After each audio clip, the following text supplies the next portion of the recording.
17 రోజుల నరకం 41 మంది కార్మికులు ప్రాణాలు గుప్పెట్లో పెట్టుకొని బతికిన క్షణాలు ఆశా నిరాశల మధ్య నిద్రాహారాలు లేక నిరీక్షించిన రోజులు క్షణమొక యుగమంటే ఇదేనేమో అనేటట్లు అక్కడ కాలం స్తబ్దుగా నడిచింది. అవును, ఉత్తరాఖండ్లో టన్నెల్ దగ్గర నవంబర్ 12 నుంచి కనిపించిన వాతావరణం ఇలాగే ఉంది. అయితే మొత్తానికి ఆపరేషన్ సక్సెస్ అయింది. ప్రభుత్వాలు తీసుకున్న శ్రద్ధ మాట అటుంచితే రెస్క్యూ బృందాలు పడిన శ్రమ అంతా ఇంతా కాదు. చివరికి ఫలితం దక్కింది. దేశమంతా కోరుకున్నట్లు కార్మికులు ప్రాణాలు దక్కాయి. ఇంతకీ ఆ 17 రోజులు అసలేం జరిగింది? కార్మికుల ప్రాణాలు ఎలా కాపాడగలిగారు? Watch it.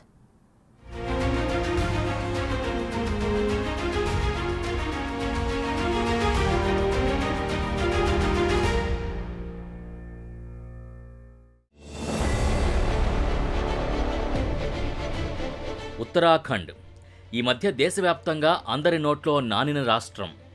41 మంది కార్మికులు దిక్కుతోచని స్థితిలో కూలిన సొరంగం శిథిలాల కింద అలమటించిన సందర్భం. ఎవరైనా ఒక రోజంతా 4 గోడల మధ్య బంధించబడి ఉంటేనే అల్లల్లాడిపోతారు. అలాంటిది చిమ్మ చీకట్లో ఎప్పుడు కూలిపోతుందో తెలియని కొండ సొరంగంలో గాలి కూడా ఆడకుండా బతుకుతామో లేదో అనే సందేహంతో 17 రోజుల పాటు బిక్కుబిక్కుమంటూ బతికిన బతుకులు. పొట్టకూటి కోసం ప్రమాదకర పనిని ఎంచుకుని వలస వచ్చిన నిరుపేద కార్మిక యువత. ఎంత త్వరగా సొరంగం తవ్వితే అంత త్వరగా పని పూర్తవుతుంది. నిజానికి ఈ పని త్వరగా పూర్తవ్వాలి కూడా. ఇదే అధికారుల నుంచి అందిన ఆదేశం. అందుకే పని స్పీడప్. తవ్వుతున్న సొరంగం మధ్యలో ఒక భాగం ఒక్కసారిగా కూలిపోయింది. ఒకవైపు కొండ, మరోవైపు కూలిన సొరంగం శిథిలాలు. ఎటూ వెళ్లలేని స్థితిలో, ఏమవుతుందో తెలియని పరిస్థితిలో మొత్తం 41 మంది కార్మికులు సొరంగంలో చిక్కుకుపోయారు. వీళ్లలో ఎవరికి ఏమైనా చేసేదేం లేదు. ఇరుక్కుపోయిన చోట అకస్మాత్తుగా సొరంగం కూలిపోతే అంతే సంగతులు. ఎవరైనా అనారోగ్యం పాలైనా ఎలాంటి చికిత్స అందించలేని పరిస్థితి. దగ్గరున్న ఆహారాన్ని 41 మంది పంచుకుని కాస్త తినాల్సిన దుస్థితి. ఇలా నవంబర్ 12 నుంచి నవంబర్ 28 వరకు ఒక్కో క్షణం ఒక్కో యుగంలా గడిపారు బాధిత కార్మికులు. సొరంగంలో కార్మికులు చిక్కుకుపోయారనే వార్త విన్న తర్వాత వాళ్ల కుటుంబ సభ్యులకు గుండాగినంత పనయింది. కుటుంబం కడుపు నింపడానికి కూలికి వెళ్లిన ఓ కొడుకు, ఓ భర్త, ఓ తండ్రి కొండరాళ్ల మధ్య ఇరుక్కుపోయారనే వార్త విని జవజీవాలు నీరుగారిపోయాయి. పాతాళంలోకి జారిపోతున్న భావన. కన్నీళ్ల పర్యంతంగా కార్మికుల కుటుంబ సభ్యులంతా సంఘటనా స్థలానికి చేరుకున్నారు. చిక్కని చలిగాలుల మధ్య నిద్రాహారాలు మానేసి సొరంగంలో చిక్కుకుపోయిన తమ వారి కోసం కళ్ళు కాయలు కాచేలా వేచి చూస్తున్నారు. గంటలు దాటి రోజులు గడుస్తున్నాయి. అయినా వారిని తీసుకొచ్చే మార్గం కనిపించలేదు. हमारे छोटे भाई फंसे हुए हैं जिसका नाम वीरेंद्र किस्कू है। जैसे पाइप अंदर घुसा तो हम लोग को तो राहत लगा कि चलो भाई कम से कम एक पाइप घुसा है तो उससे कुछ लोग को राहत महसूस होगी, लेकिन अभी तक उससे बात नहीं हो पाई है, तो इसलिए क्लियर नहीं हम लोग बता पाता है कि उस पाइप के जरिए क्या क्या हुआ है। मट्टी फंसी हुई है, खाना वाना मिला है, वो लोग तो बोल रहे हैं कि खाना दिए हैं, लेकिन वो लोग सब बात करेंगे तब हमको ये कंफर्म होगा कि हाँ खाना गया है। वो वीडियो मैंने देखा, लेकिन उसमें ऐसा स्पष्ट नजर नहीं आया कि हमारे भाई का, तो खैर हम अपना भाई को तो हम देखे ही नहीं, और इसलिए हमको ये वीडियो भी स्पष्ट नहीं लग रहा है कि शायद वो वहीं का हो या फिर कहीं का हो। इसलिए हम वो लोग से बात कर लेंगे तो वो क्लियर हो जाएगा कि नहीं भाई हम लोग को वीडियो बनाया गया है या क्या गया है। अब वीडियो को देख के तो थोड़ा राहत मिल गई है, लेकिन अभी बात करने के बाद हम लोग को पूरा तसल्ली हो जाएगी कि अंदर में सब सेफ है। हाँ, ये तो बोल रहा है कि अभी उसमें मिट्टी फंसा हुआ है, इसलिए खाना वो लोग के तरफ पहुंच नहीं पाया है उन लोग के पास। मेरा जो आदमी है वो दिख नहीं रहा है। ఇక్కడ సొరంగాలు తవ్వితే అన్ని విధాలా ప్రమాదమని కోర్టుల్లో కేసులు వేసినా అన్నింటికన్నా అభివృద్ధే ముఖ్యమని మొదలుపెట్టిన ప్రాజెక్ట్ చార్ధామ్ రహదారి పథకం. ఉత్తరకాశీ టన్నెల ప్రమాదం దేశవ్యాప్తంగా అందరినీ కలవరానికి గురిచేసింది. చార్ధామ్ రహదారి పథకంలో భాగంగా జాతీయ రహదారిలోని బ్రహ్మకల్, యమునోత్రి ప్రాంతంలో సిల్కియారా, దండల్గావ్ మధ్య 4.5 కిలోమీటర్ల సొరంగాన్ని నిర్మిస్తున్న క్రమంలో జరిగిన ప్రమాదం ఇది. నవంబర్ 12న తెల్లవారుజామున 6 గంటలకు సొరంగం ప్రవేశ మార్గం నుంచి 200 మీటర్ల దూరంలో టన్నెల్ కూలిపోయి 41 మంది కార్మికులు చిక్కుకుపోయారు. వెంటనే ఘటనా స్థలానికి చేరుకున్న ఎస్డీఆర్ఎఫ్ బృందం సహాయక చర్యలు మొదలుపెట్టింది. పోలీస్, రెవెన్యూ టీమ్స్ కూడా ఘటనా స్థలానికి చేరుకున్నాయి. ఈ శిథిలాల కింద చిక్కుకున్న వాళ్లని సురక్షితంగా బయటకు తీసుకొచ్చేందుకు రోజుల తరబడి చర్యలు మొదలుపెట్టారు. అవసరమైన రెస్క్యూ ఎక్విప్మెంట్తో శిథిలాల్ని తొలగించే ప్రయత్నాలు చేస్తున్నారు. రోజులు గడుస్తున్నా కార్మికుల్ని బయటికి తీసుకొచ్చే మార్గం దొరకలేదు. తోటి కార్మికుల్ని బయటకు తీయాలంటూ కొందరు వర్కర్స్ ఘటనా స్థలం వద్ద ఆందోళనలు నిర్వహించారు. రెస్క్యూ ఆపరేషన్ నిర్వహిస్తున్న అధికారులతో గొడవకు దిగారు. కార్మికులందరినీ సురక్షితంగా బయటకు తీసుకొస్తామని హామీ ఇచ్చినప్పటికీ వాళ్లు ఊరుకోలేదు. రెస్క్యూ ఆపరేషన్ ఆలస్యం అవుతోందంటూ బాధితుల కుటుంబ సభ్యులు కూడా అసహనం వ్యక్తం చేశారు. కాగా అధికారులు మాత్రం వాళ్ళని సేఫ్గా బయటకు తీసుకురావడానికి అన్ని ప్రయత్నాలు చేస్తున్నామని చెప్పారు. ఇలా కొన్ని రోజుల తర్వాత చిన్న పైపుని కార్మికులు చిక్కుకుపోయిన ప్రాంతానికి పంపగలిగారు. ప్రత్యేక ఏర్పాట్లు చేసి ఆక్సిజన్ అందించారు. అయితే 2 వారాలకు పైగా 41 మంది కార్మికులు చిక్కుకుపోయిన సిల్క్యారా సొరంగంలో రక్షణ బృందానికి రక్షణ కల్పించేందుకు నానా తంటాలు పడ్డారు అధికారులు. అంతేకాకుండా టన్నెల్లో చిక్కుకున్న 41 మంది కార్మికులకి భరోసా కల్పించి వారి ఒత్తిడిని తగ్గించే ప్రయత్నాల్లో భాగంగా భారత్ సంచార్ నిగమ్ లిమిటెడ్ BSNL వారి కుటుంబాలతో మాట్లాడేందుకు ల్యాండ్ లైన్ని అందించడానికి ముందుకొచ్చింది. దీనికోసం టన్నెల్ సైట్లో BSNL చిన్న టెలిఫోన్ ఎక్స్చేంజ్ని ఏర్పాటు చేసి ఫోనుని లైన్ ద్వారా కనెక్ట్ చేసింది. అలాగే ఒంటరిగా ఉన్న కార్మికుల కోసం కొన్ని మొబైల్ ఫోన్లు కూడా పైపుల ద్వారా లోపలికి పంపారు. ఈ స్మార్ట్ ఫోన్స్తో వాళ్ళు గేమ్స్ ఆడుకోవచ్చని అన్నారు. అయితే సమీపంలో మొబైల్ నెట్వర్క్ లేకపోవడంతో వైఫై కనెక్టివిటీని కూడా అందించాలనుకున్నారు అధికారులు. దానికంటే ముందు బాధితులకి ఘన ఆహారాన్ని అందించగలిగారు. వారికి బాటిల్స్లో వేడి కిచిడీని పంపింది. అలాగే మల్టీవిటమిన్ మాత్రలు, అరటిపళ్ళు, యాపిల్స్, కిచిడి, గంజి మొదలైనవి బాధితులకి పంపించారు. దీంతోపాటు ఎండోస్కోపిక్ కెమెరా ద్వారా కార్మికుల పరిస్థితిని అధికారులు గమనించారు. నవంబర్ 21 తెల్లవారుజామున వారి దగ్గరకు ఎండోస్కోపిక్ ఫ్లెక్సీ కెమెరా పంపారు. వారి క్షేమ సమాచారం గురించి ఆరా తీశారు. దీనికి సంబంధించిన వీడియోను కూడా విడుదల చేశారు. కార్మికులతో మాట్లాడిన వీడియోలో కార్మికులందరూ సురక్షితంగా ఉండడం కనిపించింది. ఇక రెస్క్యూ ఆపరేషన్ కోసం రోజుల సమయం పడుతున్న కారణంగా కార్మికులు క్రికెట్ ఆడడానికి క్రికెట్ బ్యాట్, బాల్ని కూడా అందించే అంశాన్ని అధికారులు పరిశీలించారు. కార్మికులు ఇరుక్కుపోయిన స్థలం పెద్దగా ఉండడం వల్ల వారంతా సమయాన్ని ఆడుతూ గడపడానికి అవకాశం ఉంటుందని అనుకున్నారు. అది వారిని ఒత్తిడి నుంచి దూరం చేస్తుందని అధికారులు చెప్పారు. డ్రిల్లింగ్ మెషీన్లతో శిథిలాల్ని తొలగించడం మొదలుపెట్టినప్పటి నుంచి అడుగడుగునా అడ్డంకులే. ఘటన జరిగిన 2వ రోజు డ్రిల్లింగ్ పనిలో అంతరాయం ఏర్పడింది. శిథిలాలు జారిపడి రెస్క్యూ టీంలో 2 గాయపడ్డారు. తర్వాత రోజు అమెరికా నుంచి ప్రత్యేక డ్రిల్లింగ్ మిషన్ విమానంలో తరలించారు. అయితే డ్రిల్లింగ్ చేస్తున్నప్పుడు ఏదో పెద్ద శబ్దం రావడంతో సొరంగం లోపల కొండరాళ్లు విరిగిపడ్డాయని అంతా అనుకున్నారు. పనులన్నీ ఆపేశారు. ఇక సొరంగం పైనుంచి డ్రిల్లింగ్ చేయడానికి ప్రధాని కార్యాలయం నుంచి పర్మిషన్ రావడంతో అదీ ప్రయత్నించారు. కానీ ఏదీ వర్కౌట్ కాలేదు. మిషన్ డ్రిల్లర్ మధ్యలో ఇరుక్కుపోయింది. అప్పటికే 13 రోజులుగా కార్మికులు శిథిలాల కిందే చిక్కుకుని ఉన్నారు. సొరంగంలో చిక్కుకుపోయిన కార్మికుల్ని డిసెంబర్ 25వ తేదీలోపు బయటకు తీసుకొస్తామని ఆస్ట్రేలియాకు చెందిన మైక్రో టన్నెల్ నిపుణుడు ఆర్నాల్డ్ డిక్స్ చెప్పడంతో అందరూ ఆశలు వదులుకున్నట్టేనని అనుకున్నారు. ఇంత టెక్నాలజీ అభివృద్ధి చెందిన తర్వాత కూడా సొరంగంలో చిక్కుకున్న వారిని తీసుకురావడానికి 1.5 రోజులు పడుతుందా అని తీవ్రంగా విమర్శించారు. అయితే 16వ రోజు ర్యాట్ హోల్ మైనర్స్ బృందం రంగంలోకి దిగింది. మొత్తానికి 17వ రోజు 800 సెంటీమీటర్ల పైపు ద్వారా కార్మికుల్ని చేరుకున్నారు రెస్క్యూ సిబ్బంది. ఒక్కొక్కరిని పైపు నుంచి బయటికి తీసుకొచ్చారు. बड़ा रेस्क्यू था, सबसे बड़ा रेस्क्यू था और विश्व का सबसे बड़ा रेस्क्यू था। सब लोग सुरक्षित है, बाहर निकाल लिए, 5-6 लोग निकाल दिए बाहर और बाकी सभी आने बाकी हैं। श्रम कॉन्ट्रैक्टर है जो निकालने का काम था, उसमें हमारी भी एक टीम लगी हुई थी, तो सभी लोग सुरक्षित हैं, इसलिए सभी लोगों का बहुत बहुत धन्यवाद।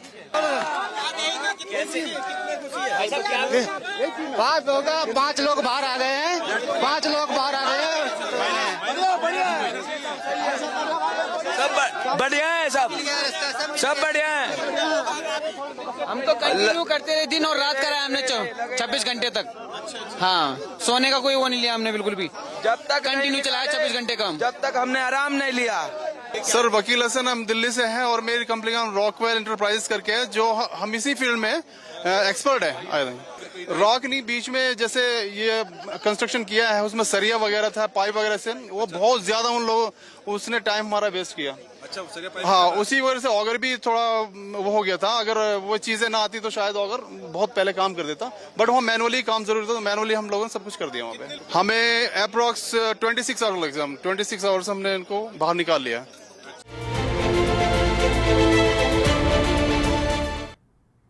చార్ధామ్ ప్రాజెక్టు అభివృద్ధిలో భాగమే అయినా 41 మంది కార్మికులకు ముప్పు వాటిల్లింది. భవిష్యత్తులో స్థానికులతో పాటు పర్యాటకులు కూడా ఇలాంటి పరిస్థితే ఎదుర్కోవాల్సి వస్తుందేమో అనే అనుమానాలు లేకపోలేదు.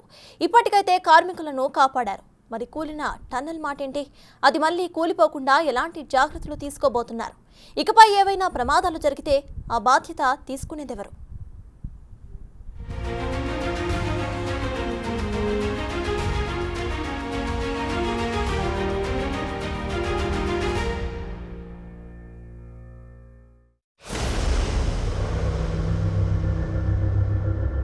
గ్లోబల్ ప్రపంచంలో మనుషులు సాంకేతికంగా ఎంతో అభివృద్ధిని సాధించామని చెప్పుకుంటున్నాం.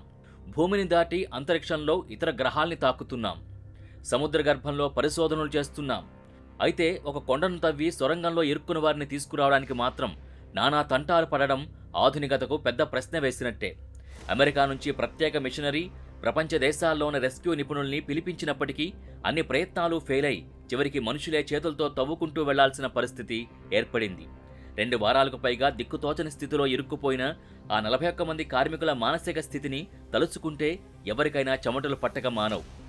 ఒకవైపు అధికారులు, రెస్క్యూ సిబ్బంది ఏం చేయాలో తోయక తిరుగుతుంటే, వైద్యులు మాత్రం వీలైనంత త్వరగా వాళ్ళని బయటికి తీసుకురావాలని, లేదంటే ప్రాణాలకే ప్రమాదమని హెచ్చరించారు. శిథిలాలు మీద పడే ప్రమాదం ఉండడం వల్ల ప్రాణాలు కాపాడడం అందరికీ సవాలుగా మారింది.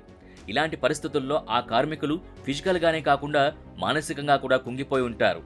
అయితే బయటకు వచ్చిన తర్వాత వాళ్ళు ఎంత సంతోషం వ్యక్తం చేశారో, సొరంగంలో ఉన్నప్పుడు బహుశా అంతకు మించిన ప్రాణభయం వారిని హింసించి ఉండదంటే నమ్మగలమా? అదృష్టం కొద్దీ వారు బయటపడినప్పటికీ వారిని కాపాడడం కోసం ఎందరో సిబ్బంది రేయింబౌళ్లు కష్టపడ్డారన్నది నిజం. కేవలం వారి శ్రమ మాత్రమే వీరిని కాపాడిందనేది వాస్తవం. ఉత్తరకాశీ సొరంగం కూలిపోయిన దగ్గర నుంచి ఉత్తరాఖండ్ ముఖ్యమంత్రి పుష్కర్ సింగ్ ధామి నుంచి ప్రధాని కార్యాలయం వరకు అనేక మంది అధికారులు రెస్క్యూ సైట్ని క్రమం తప్పకుండా సందర్శిస్తూ వచ్చారు. అంతేకాదు దేశం మొత్తం ఈ ఆపరేషన్ని నిశితంగా గమనించింది. ఎన్డీఆర్ఎఫ్, ఎస్డీఆర్ఎఫ్, ఇండియన్ ఆర్మీ, ఇతర రాష్ట్ర కేంద్ర ఏజెన్సీలు ప్రమాద స్థలంలో తీవ్రంగా కష్టపడ్డారు. అయితే ఈ మిషన్లో కొంతమంది వ్యక్తులు ప్రధాన పాత్ర పోషించారు. అందులో మైక్రో టన్నెలింగ్ నిపుణుడు క్రిస్ కూపర్ ఒకరు. క్రిస్ కూపర్ దశాబ్దాల అనుభవం కలిగిన మైక్రో టన్నెలింగ్ నిపుణుడు. ఆయన సొరంగం కూలిపోయిన ప్రదేశానికి నవంబర్ 18న చేరుకున్నాడు. Cooper civil engineering, infrastructure, metro tunnels, పెద్ద గుహలు, ఆనకట్టలు, రైల్వే, మైనింగ్లో ప్రత్యేకత కలిగిన చార్టర్డ్ ఇంజనీర్. రిషికేశ్, కర్ణప్రయాగ రైలు ప్రాజెక్టుకి అంతర్జాతీయ సలహాదారుగా కూడా ఉన్నారు. అలాగే లెఫ్టినెంట్ జనరల్ సయ్యద్ అటా హాస్మైన్ భారత సైన్యంలో రిటైర్డ్ లెఫ్టినెంట్ జనరల్, ఎన్డీఎంఏ బృందం సభ్యుడు. హస్మైన్ గతంలో శ్రీనగర్లో మోహరించిన భారత సైన్యం GOC-15 కార్ప్స్లో సభ్యుడిగా ఉన్నారు. ఆ తర్వాత రెస్క్యూలో ప్రముఖ పాత్ర వహించింది టనెలింగ్ నిపుణుడు అర్నాల్డ్ డిక్స్, సైంటిఫిక్ పరిశోధకుడు. సొరంగం లోపలికి చేరుకోవడానికి వర్టికల్ డ్రిల్లింగ్ కోసం తెచ్చిన అమెరికన్ ఆగర్ను ఉపయోగించడాన్ని పర్యవేక్షించారు. అయితే ఇది కూడా విఫలమైంది. కానీ కార్మికులకి 10 మీటర్ల దూరం వరకు చేరుకోవడానికి తీవ్రంగా కృషి చేశారు. ఇక మిషనరీ అంతా ఫెయిల్ అయిన తర్వాత ర్యాట్ హోల్ మైనింగ్ నిపుణుల బృందం రంగంలోకి దిగింది. ఇరుకైన 800 మిల్లీమీటర్ల పైపు ద్వారా micro tunnelling, manual drilling, rescue నిర్వహించే ప్రక్రియను పర్యవేక్షించడానికి మధ్యప్రదేశ్ నుంచి 6 ర్యాట్ హోల్ మైనింగ్ నిపుణులు ఇందులో పాల్గొన్నారు. చివరికి మనుషులు చేత్తో డ్రిల్లింగ్ చేసి సొరంగంలో చిక్కుకున్న కార్మికుల్ని బయటికి తీశారు. जो खुशी पूरे देश को हुई वही खुशी हमारी थी, इससे ज्यादा कुछ नहीं. जो उनके परिवार को थी, हमने उनको अपना परिवार समझा, हमने उनको अपना भाई समझा, हमने उन्हें अपना देश का हिस्सा सब कुछ समझ के हम गए थे. उसी मोटिवेशन से गए थे. जो हमारी गाइडलाइन थी, हमारे सीओ सर, हमारे डीआई सर, हमारे डी सर की जो हमारे से वो थी अपेक्षाएं, उन पर हम खरे उतरे. उस कसौटी को हमने पूरा किया. ये एक चैलेंज था बड़ा, पर हमारे अंदर डर और घबराहट कोई माहौल नहीं था, क्योंकि जो हमारे अफसर थे, हमारे कमांडर्स थे, वो हमारे साथ खड़े थे कंधे से कंधा मिलाकर. तो आपको पता है अगर एक कमांडर आगे सामने खड़ा है तो हम तो करेंगे. అనేక అవాంతరాల మధ్య 400 గంటలకు పైగా ఈ రోజు కోసం ఎదురుచూసిన కార్మికుల కుటుంబాల కళ్లల్లో ఆనంద బాష్పాలు నిండాయి. కార్మికుల్ని 48 నుంచి 72 గంటల పాటు వైద్యుల పరిశీలనలో ఉంచుతామని ఎన్డీఎంఏ తెలిపింది.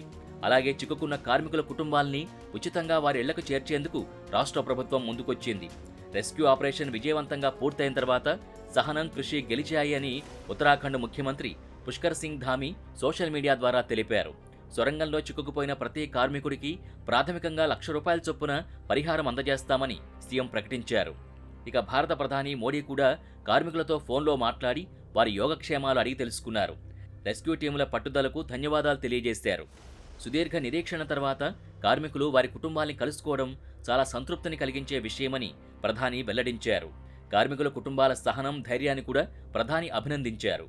ऐसा एहसास नहीं हुआ कि हम लोगों को कुछ ऐसी कमजोरी हो रही है या कुछ ऐसा घबराहट हो रहा है, ऐसा कुछ नहीं हुआ। क्योंकि सर हम लोग 41 मेंबर्स थे सर, और सब अदर स्टेट थे सर, लेकिन ऐसी कोई बात नहीं, हम लोग सब भाई के जैसा रहते थे सर। किसी को भी कुछ हो तो हम लोग एक साथ रहते थे, कुछ भी प्रॉब्लम होने से कोई दिक्कत नहीं था। खाना आता था, खाना भी सब मिलजुल के बांट के सब एक जगह भी हम लोग खाते थे सर। డిసెంబర్ 2016లో ప్రారంభించిన ఈ ప్రాజెక్ట్ చార్ధామ్ అనే 4 పుణ్యక్షేత్రాల మధ్య కనెక్టివిటీని మెరుగుపరచడం లక్ష్యంగా మొదలుపెట్టారు. కేదార్నాథ్, బద్రీనాథ్, యమునోత్రి, గంగోత్రి ప్రాంతాల్ని అనుసంధానించే 889 కిలోమీటర్ల రోడ్డు నిర్మాణంలో భాగంగా కొండ మధ్య నుంచి సొరంగం తవ్వుతున్నారు. అయితే ఈ హిమాలయ ప్రాంతంలో భారీ స్థాయిలో డ్రిల్లింగ్ నిర్మాణం వల్ల సహజ వనరులు క్షీణిస్తాయని, కొండ చర్యలు విరిగిపడతాయని, భారీగా పర్యావరణానికి నష్టం వాటిల్లుతుందని ప్రాజెక్టు ప్రారంభం నుంచి పర్యావరణవేత్తలు వాదిస్తున్నారు. హిమాలయ ప్రాంతాల్లో సాధారణంగా రాళ్లన్నీ కాస్త సాఫ్ట్గా ఉంటాయి. చాలా అరుదుగా కొన్ని చోట్ల మాత్రమే గట్టిగా ఉండే రాళ్లు కనబడతాయి. కనుక ఈ ప్రాజెక్టు ప్రారంభం నుంచే వివాదాస్పదంగా ఉంది. అయితే 12,500 కోట్ల వ్యయంతో చార్ధామ్ ప్రాజెక్టు నిర్మాణం మొదలుపెట్టారు. కాగా తగినంత వాలు రక్షణ అవసరాల్ని దృష్టిలో ఉంచుకుని ఈ ప్రాంతంలో రోడ్లని విస్తరించాల్సి ఉంది. హిమాలయ ప్రాంతంలోని పర్యావరణంపై ప్రాజెక్టు ప్రభావం ప్రమాదకరంగా ఉంటుందని 2018లో పర్యావరణవేత్తలు కోర్టులో సవాల్ చేశారు. మౌలిక సదుపాయాల ప్రాజెక్టుల కోసం పర్యావరణ వ్యవస్థల్ని నాశనం చేయడం తగదని, దానివల్ల వరదలు, కొండచర్యలు విరిగిపడడం వంటి పర్యావరణ విపత్తులు ఎదుర్కోవాల్సి వస్తుందని ఆందోళన వ్యక్తం చేశారు. ఏది ఏమైనా అభివృద్ధి పేరుతో జరిగే వ్యవహారాల్ని ప్రతిఘటనలు ఎప్పుడూ ఆపలేవన్నది ఇక్కడ కూడా రుజువైంది. ప్రతి ప్రోటోకాల్ని అనుసరించినప్పటికీ సొరంగం కూలిపోకుండా ఉండడానికి ఎప్పుడూ ఫూల్ ప్రూఫ్ మార్గం లేదన్నది నిజం. భూవిజ్ఞాన శాస్త్రజ్ఞుల ప్రకారం హిమాలయ భూభాగం ఒక కొత్త భూగర్భ శాస్త్రం. ఇది ఇప్పటికీ కుంగుతూనే ఉంటుంది. ఇది నిశ్చలంగా ఉండకపోగా ఆకస్మికంగా కూలిపోయే అవకాశాలుంటాయి. అలాగే ఈ ప్రదేశంలో నీటి ప్రవాహం ఎలా ఉంటుందో కూడా తెలియదు.